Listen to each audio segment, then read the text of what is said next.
Good afternoon, Lisa. You got your hot water bottle on. Are you nippy? It was a bit chilly. Would you like something hot inside you? Let's move on. Right, Doctor Who and the Extremeness. Extremis. Extremis. Or Doctor Who administers extreme unction. You know? Yes. Ow. Oh, God. My back hurts. I don't suppose you could administer some unction on there later, could you? No. Yeah. Or... I've got a load of these. God's sake. Or Doctor Who and the Vengeance of the Vatican. Like Vengeance on Varos. I must apologise for this. Right, flash your merchandise. So This is another steel book. Yeah. For which you get. Are they lenticular? Is that what they're called? Cards. Lenticular cards. Yeah. Do they flash? That's Missy. That is Misty. Yeah. And also the Master. And you've got Doctor Who. the Doctor. And his thoughtful hands. He's got his eyes open and shut. I can't see if that was working or not. Does he wink? No. And then you get Bill. Yeah. And spoiler, if you've not seen to the end of this season, look away now. Okay. There's Bill with her cyber bums. Oops, sorry. Are you alright? No. Now, we made a few notes about these steelbook releases. Yes. Number one... Not just the steelbook releases, the DVD releases. In general, for the new series. Blu-ray release. Say what blooming disc the episodes are on. Yes. As we put in disc 2 and it wasn't on there. No. And also, couldn't you have an episode select button rather than a scene select button? An episode select button, because it's very annoying to have to go through scene select, particularly if it's the last episode on the disc. Yeah. But it's not as bad as the Doomwatch release, which just says episode 1.1, 1.4. You literally have to get the list of episodes up and go. Which one is it? It's not that one. The only way it's easier is when you're watching Tomorrow the Plastic Eaters or Tomorrow the Rat, because they're fairly early on. You know which ones they are. After that, I don't know. I've got anyway, previously Doctor Who was Blindered in Oxygen, wasn't he? So we start off, we're punting up the river, aren't we? For the destruction of a Time Lord. Oh, right, yeah. Yeah, as they're in the river at the start. Yes. And there's some robe sorts with big sleeves, haven't they? Yeah. Not practical big sleeves. And I put, here's Missy! Big sleeves are not practical, especially when you want to go to the loo. As she sachets out. Yeah. And at this point, it's shot so that you don't really know which out of the Doctor and Missy is being... Because they're there for an execution and you don't know which is which. Yeah. And I said, this is all a bit TV movie, isn't it? With the execution of the Master. A bit. Yeah. Although it's handled a bit more dramatically. And those sort of Pinky and Perky darlings. Meanwhile, Doctor Who's got some glasses that render everything in green and black. He's got his Sonics. Yeah. And he gets an email file, doesn't he? Yes. And... I sometimes get email files, don't I? Yeah, not your glasses though. No, but for around the archives. Yes. And sometimes I don't even know what's on them. You don't? Do I? No. I've had the odd email this year where I've opened it and not even know what it's about till I've listened to it. So, so that's nice. Yeah. So Doctor Who's hanging about in his lecture theatre, isn't he? What's he doing there? Is he just mooching? Mooching, yeah. And his friendly helper Nardole is never far from his side. No. In case he needs to see something. Or be told something. Now, his glasses render that a load of people have come in the room, haven't they? And I had to freeze frame it to see what all the numbers said. Yes. And it was things like sort of height and gender and things like that. But also weight and height mix metric and imperial, as the height is rendered in centimetres but the weight is rendered in pounds, and that's quite an American thing, doing weight in pounds. We do stones, really, don't we? If we do that. Stones and pounds. Yeah, but if you said to me I'm 100 and something pounds, I wouldn't know what that meant. If you said to me you were nine stone something, I'd know. That's not 100 nor pounds. Well, I know it's not, but yeah. And I said, so you're mixing up your units, Doctor Who. And frankly, you could have chosen an easier to read font, couldn't you? It's done in a spacey font. I don't think he's reading it so much as having it beamed into his sort of brain, is he? Because it's wired. I had to freeze frame it, and I was going, is that a 5 or is it a 6? You don't need any unsureness, if you're fighting evil monsters. Mm-hmm. So Nardole comes in and wisely tells him to stop talking. Yeah, because there's a cardinal, isn't there? Yeah. You didn't actually say who came in. Yeah, but there's a cardinal. Yeah. And there's some stuff about in 1045 Doctor Who met Pope Benedict IX, who was a girl. And Pope Benedict IX wasn't a girl in our world, but maybe in that world. She was. Yeah. I noticed the fact that Pope Benedict IX was succeeded by Pope Sylvester III. And when we met Sylvester and he told us we were sinful, his claim was that he was nearly the Pope, It was, so I don't know what number Sylvester Pope he would have been, but I just thought that was funny. And I said, it's the Pope, run, it's the Pope. Hide all your naughty books, it's the Pope. And Doctor Who says, hello the Pope. Yeah. And it's the man from Turn Left, isn't it? It is, yes. He's also in Sherlock as well. All right, is he? No, he's in Sherlock. In one episode of Sherlock. He's in Ashes to Ashes. But it's interesting that given that Turn Left is an Unreal Universe, and this is also an Unreal Universe, he's never actually played a real part in Doctor Who, has he? No. But he's done all right, so he must have done well at his Labour camp to get promoted to Pope. So you've got the Veritas, which is the truth. Yeah. And you said all this is a bit Dan Brown, isn't it? Which is not necessarily a recommendation. Yeah, have you ever read any of that? No, neither have I. No. So the Veritas has been translated, and everybody's dead, basically, because by their own hand. Everybody's that translated the Veritas is dead. Yeah. Yes. Because you made it sound like everybody was dead. Everybody's dead, Dave. Yeah. They're all dead. Because there was a cult. And that's the bit that's a bit Dan Brownie. Because in a lot of his books, there's a cult that's hiding a secret to do with the Vatican. All right. So cut to Bill and her friend. Yes. And Bill's now living back where she was. Back with her mum, because the house sort of sank, didn't it? In Knock Knock. In Knock Knock. Well, the house sort of it's all got knocked, didn't it? Yeah. And all this stuff about, oh, you're a girl. Yeah. How thick is she? Her mum's really slow. Yeah. Well, it is Thomas Brannigan's wife, isn't it? Eh? Same actress. Sorry? It's the same actress that plays Thomas Brannigan's wife. Oh, of course it is. Yeah. All right, okay. So she's gone off to have some kittens, has she? Yeah. And it must be serious because Bill gets the teapot out. Yeah. I mean, who takes a date home and makes them tea in a teapot? I might. Okay. If you get to see my teapot, you're like halfway to like third base or something, isn't it? It's our teapot. Move on. I'm shaking me teapot. So I like the fact that the TARDIS noise is based on pipes, which is a Ghost Watch reference. Ghost wash. Ghost wash. Ghost wash. You didn't wash ghosts. No. Ghost watch, because that was the ghost in. Yeah, pipes. Because he rattled the pipes. He rattled the pipes. Yeah. And I love this thing about we're not doing anything wrong. Out comes the Pope. Out comes the Pope and starts talking Italian. Starts talking Pope language at her. Italian? Yeah, but what's he saying? I don't know. You need to be Italian to understand it. Okay, I'll have to take a crash course. And then off goes the Pope, and then you get the line, "That was the Pope." Yeah.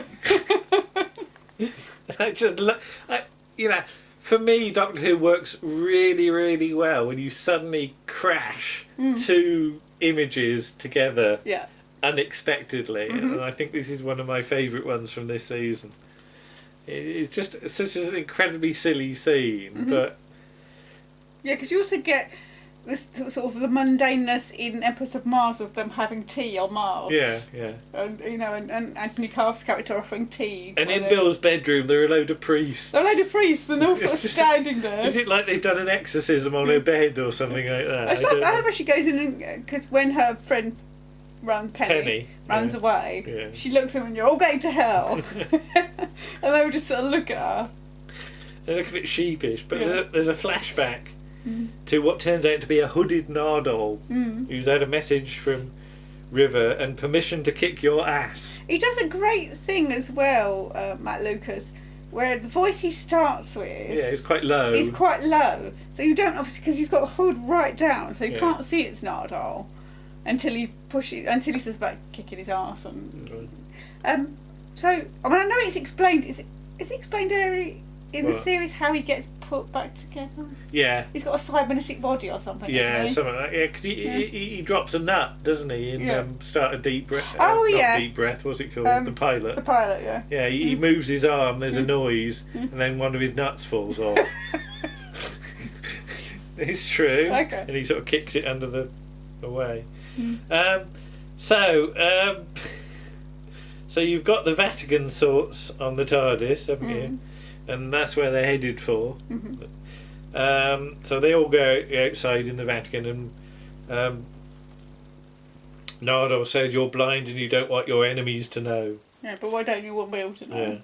Because it'll be real. So they've arrived near the Library of Blasphemy, which is full of forbidden texts, isn't it? The Hereticals.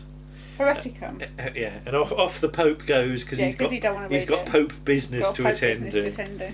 He's probably got to sign some publicity cards or something. Go and bless somebody or something. Like people have written in for his autograph or something like that. I don't know what the Pope gets up to. He does blessings and things. Does he? So, yeah. Right, okay. So more flashback. You said Matt Lucas is doing a frowny face, isn't he? He does the best frowny face. Yeah. He's really sort of staring at the Doctor because the Doctor's supposed to be Missy's executioner. Yeah, and Missy says she'll be good. Yes. Yeah. And then in the library, oh look, it's a mysterious light about 10 feet away, says Nardole, as though he's like in a radio play. Yeah. It's the sort of thing you get in badly written sort of radio stuff. But it's because the Doctor, even with his sonic sunglasses on, can't see certain things. Yeah. Well, his glasses are rubbish then. Well, but they're not a replacement for his eyes. They're just a source of information. But it's like Rose. It's like it's a half-hearted job, really. Yeah, well, it should be able to pick up light. He's had to do it really quickly when he's blind. All right. Okay. So, give him some slack. And this light is sort of emanating through the wall, isn't it? But there's no door. No. But there is a figure. No. But he doesn't get anything from the figure. Yeah. And then in a cage there's a man, isn't there? Who's a reader. Yes. Not Mr. Reader, sadly. But the mind of this Mr. Reader has gone a bit loopy, hasn't it? You see, I got to that point. Yeah. Meanwhile, the Cardinals sort of wandered off to look at the thing, and a hand comes through the wall, doesn't it? A mysterious ooh. Big dirty fingernails. Never trust a man with dirty fingernails. Right. And apparently he's emailed the Veritas to CERN. This man, this reader. I like the way Bill says, "What's CERN?" Do you think Bill would know what CERN was? I would hope that most people would. Did she say what's CERN? Yeah, she said what's CERN. Yeah, I missed that bit. Yeah, but yeah. I thought she said why CERN. All right, possibly. I don't know. I'll give her the benefit of the doubt. I'm sure she'd know what CERN is. No, okay, but it's the sort of place you'd find a Brian Cox hanging about, isn't it? Like sort of wondering what to do, what button to press. But he sent the email of the Veritas. And then out of shot, there's a gunshot, isn't it? Yes. So we assume he's shotted himself. So off Bill and... It's quite dark, this. Yeah, it is, yeah. Off Bill and Nardole toddle. And I like the way Nardole lays down the rules. Nardole, are you a secret badass? Nothing secret about it, baby doll. I love it when Matt Lucas gets to do stuff like this, because it's obviously so different from what he's had to do before. It's just it stretches his acting. Yeah. But when Bill's accepted that he's a badass, he just goes good-o! And then he goes woo! And then he does a really like high-pitched girly scream. So there's a light from the portal, isn't there? And meanwhile, Doctor Who's got his reading apparatus out. Yes. And he sort of attaches it to his to his noggin. That's his a good head, word. yes. And zaps himself with some electricals. Yeah. And he says this will. This is later. He says that. Right, Yeah, we'll come to that. Yeah. Well, he says it. Yeah, he says it. He'll lose something, and yes. you told me not to say what. I did say not what but to say. meanwhile, in the flashback, Zippy is zapped. No, Missy is zapped. Imagine Zippy as the master. Oh, Doctor, I've been very bad. So Missy is zapped, and Doctor Who's got to guard her body for 1,000 years. I bet he's going to have fun doing that. And suddenly Nardole and Bill are in the Pentagon, aren't they? As they go through the well, they're hole. in a cupboard, aren't they? Yeah. Yeah, like a stationary cupboard. And there's some nice sort of hand acting from Nardole, sort of.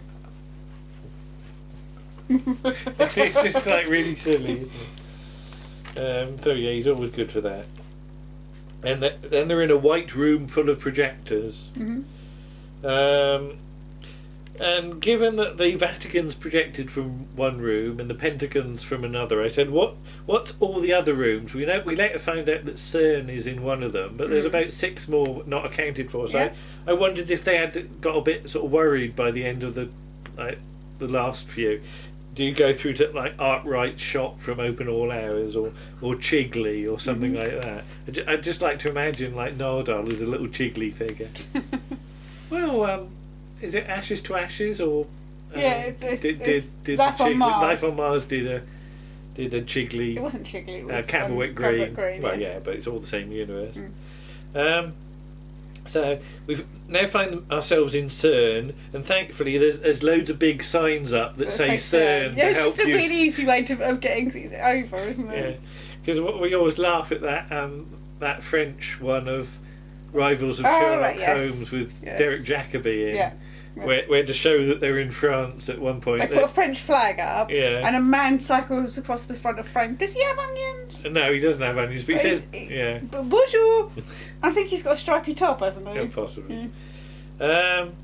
There's the reference to "We'll all go together when we go." Do you know what that's a reference to? It's from it's a song. It's Tom Lehrer does who also did the Elements song. Yeah, because he had a whole album of weird songs. Yeah. Simon, I think, introduced me to Tom Lehrer. Okay. So that sounds about right. Yeah. So Doctor Who borrows from his future when he says he'll lose something. Right. To be able to see, and I wrote down a rude word for what he'd lost in the future. Yes. So we'll move on. We will move on. Although interestingly, he does talk about Moby Dick next, and I'm a bit disappointed in Doctor Who because he says shut up and get to the whale, right? Yeah. And I thought, well, no, it's a good book. I've read it twice in the bath. Right. Because I've read Moby Dick at least twice, and for most of that reading of those times in the bath, I was in the bath to give it ambiance. Because I think you should read Moby Dick in the bath. Okay. Because you can play it being a whale if you want, and surfacing. Okay. Move on. So we get the monks, don't we? Yes. And this is the first of a sort of vague 3-part, I suppose. It's not actually that linked, really, is it? Well, it kind of is. The monks link it. Yeah, but given that we knew the 10th Planet Cybermen were here, coming back at some point, my brain went into overdrive here. And I don't know how many people thought it at the time. Not many, probably. Probably not many. But you had the monks in these 3 episodes, and they were clearly star monks, weren't they? And the whole thing about the 10th Planet original idea that Kit Pedler came up with was that they were star monks. Okay. And given also that they create a cyberspace world in this episode, I was clearly thinking far too hard about all of this.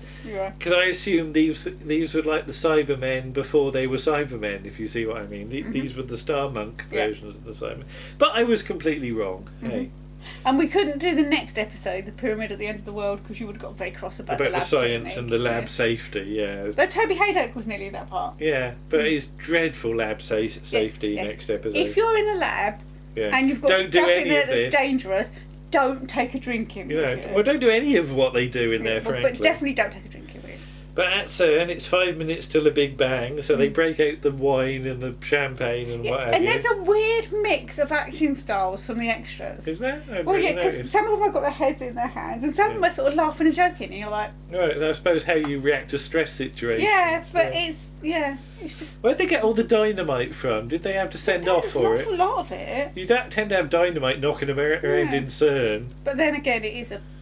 Did they get onto Amazon or something like that? I don't think Amazon lets you buy dynamite. I don't know. And Doctor Who's trying to read the thing, isn't he? And later on he does realise it. But I said, oh, come on, Doctor Who, there is a thing on laptops that reads aloud to you. Yeah, I would point out before we get to that point that we've got the whole stuff with the monks, and then his eye starts to go again, doesn't it? Because they take the book away from him, the Veritas, the original manuscripts.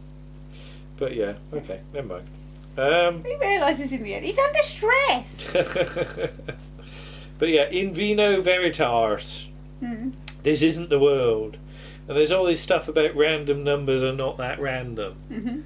And actually that sort of chimed a chord with me, because on the ZX81, this is going back a bit, there was a random number function on the ZX81. And it was all done by what they called seed numbers. And if you typed in a certain seed number, you'd always get the same random numbers being generated in order. So fair enough, that's all right. And then it starts counting down to the kablooey. And I went, hang on, rewind that, because the seconds count down. But if you look at the seconds, it counts down in 25 frames. So each new second doesn't start from 0.99 and count down like that. It starts from 0.25, which is the time coding you get on videotape. If you've seen a lot of studio videotape, and the seconds count down from 25. So they've obviously just used a or it's a clue that this isn't real. A real world. Okay. I'm allowing that, actually. That yes, it could have been like nobody realised when they were doing it, or it could be a clever clue to this actually being unreal. An artificial world. Yeah. So yeah. But yeah, normally you'd count down from in hundredths of a second, but this doesn't. So yeah, we get back to the projectors, and it's not Chigley, but there is a reference to the holodeck in Star Trek. Yes.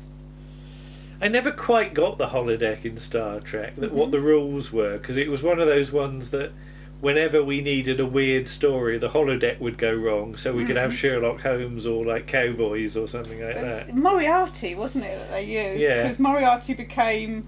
Because Picard used to play a Sherlock Holmes, so Moriarty became real almost, but it worried me that surely, given all the things that went wrong with the holodeck, they'd be banned until they got a proper upgrade and they worked properly. Or they just didn't tell anybody. Yeah, okay.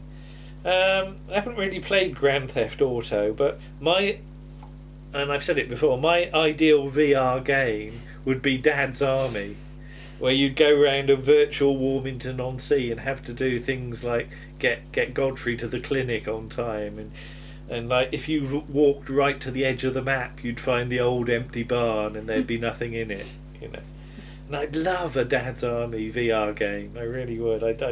You'd never see me again. I'd be like, I'd be driving Jones's van, you know, num. You come down at 3 o'clock in the morning, and I'd be numbing on the sofa. Okay. Yeah, move on. But we find out that Nardole ain't real, and he disappears in a puff of pixels. Yeah. And I said, do you know what Bidmead this is? This is Castrovelva parts 3 and 4, isn't it? Because that's a simulation. Yeah. Done from Adric's sort of subconscious, isn't it? Though frankly, I think if we sort of were Adric's real subconscious, it wouldn't be quite like this. So yeah, Bill goes through the door to the White House, and I said, which president are we on at this point? I don't know, because the Doctor Who universe has a whole different... They've got different presidents. Well, does have Barack Obama. They did have Barack Obama in... There's no one as Irish as Barack Obama, you know. In not Journey's End, End of Time. Doctor Who and the Lots of Masters. Yes. Yeah. So, It's another master. Another master is another. Another presidente. Another president. Viva el presidente! Well, it's not Trump because the hair's hair's wrong. Hair looks real. Yeah. Doctor Who's found the reading aloud to you button on his thing, which is good. And Bill goes on about what is real, and this is a shadow world simulation. And everybody thinks they're real in a simulation. And it's meant to be all of Earth's history, isn't it? So when did they start it from? And how long does this take to run? Yeah. If they had to sit about for years whilst this simulation runs. Maybe. So we got more of the not truly random stuff, which is fine. And Bill and the Doctor are also part of it. And this thing about deleting yourself from the game when you realise that you're not real. And people in games that you shoot at think they're real. And I just wrote down, that's why I don't like shooty games. Because I play games on sort of the Xbox, but I don't play shooty games, do I? You don't. I play sort of more exploration, spacey games and things like that. Or driving about games. Yeah, I don't do any of those games because I don't like killing anything. Yeah. So, sometimes you have to kill sort of crabs. Even on Skyrim or something, you wouldn't like it if a bear attacked you because you would just let it attack you. You just have to run away. And then you'd be dead. Yeah. But the monk zaps Bill, and I like the idea that the Doctor is sort of an idea because even in this simulation, he's still the Doctor. Yes. So he emails his file, calling the Doctor. He advises Bill to go off to go and see Penny. Because things might get hectic. Yeah. And honestly, the Pope won't intrude this time. Well, she wouldn't know anything about the Pope anyway. And I like the thing where Missy's sort of on the floor, and she just says, "Get off!" Yeah. It's like, "Get off me." So the man with the sleeves. He looks up Doctor Who's sort of kills that are credited to him. And it just goes on and you just hear it ticking and ticking away. And it's almost like it's an achievement in Xbox, isn't it? Like Doctor Who's got like so many kills. Who keeps track of this, though? The universe. Yeah, but does Doctor Who write down in a diary? Like, is he like sort of... Who was that woman that wrote the diary about how many units she used to drink? Oh, Bridget Jones. Is it like Doctor Who's diary is like kills this week 10.6 million? I don't think he'd be that proud of it, really. No. It's like, I don't know, maybe they access it from the universe. Maybe it's just all around. And I like the way he hoists up his skirts and runs away. Yeah. I love the way he says, "Have a nice day." Yeah, he's very polite, isn't he? Have a nice day. Yeah. Off you go, run away. And then you just get Doctor Who mooching about by the vault, door. And he has a word with Missy through the door, and that's it really. And then next week there's a big pyramid. Yes, and we might have to watch those now. Yeah. I'm sort of I haven't seen these. No, in ages. I don't think I've seen them since they were on originally. No, really. No, because we have this. I have this tendency to buy the Blu-ray or DVD when it comes out, but then not actually watch I'll admit I was slightly perplexed with the way the next two episodes went. I thought this was a really strong setup episode. Yeah. But because I then got in my head what the monks were, it didn't go the way. It didn't go anywhere near where I thought it was going. We should definitely watch it again just to see what you think of it now. Yeah, maybe. Okay, but a nice idea, I thought. But as a standalone episode, fairly strong, I thought, actually. Yeah, so interesting one. And that's pretty much it for us for Doctor Who for this year, isn't it? And amazingly, we managed to land. Yeah. Right. Where we're gonna sort of carry on. Tiny bit of jamming. But I impressed myself with that bit of planning. Really, couldn't have done it much better. Really. So there you go. So. Shall we say Happy New Year? Yes, we wish you a Happy New Year. So Happy New Year. We'll be back on New Year's Day. And we'll see you in 2020. Yes, to talk about... What? Spyfall. Oh. Episode 1. And in 2020 we'll all be living on the moon, won't we? No. Oh. Right. Don't even get a touch of the gravitron? No. No. Bye! Bye!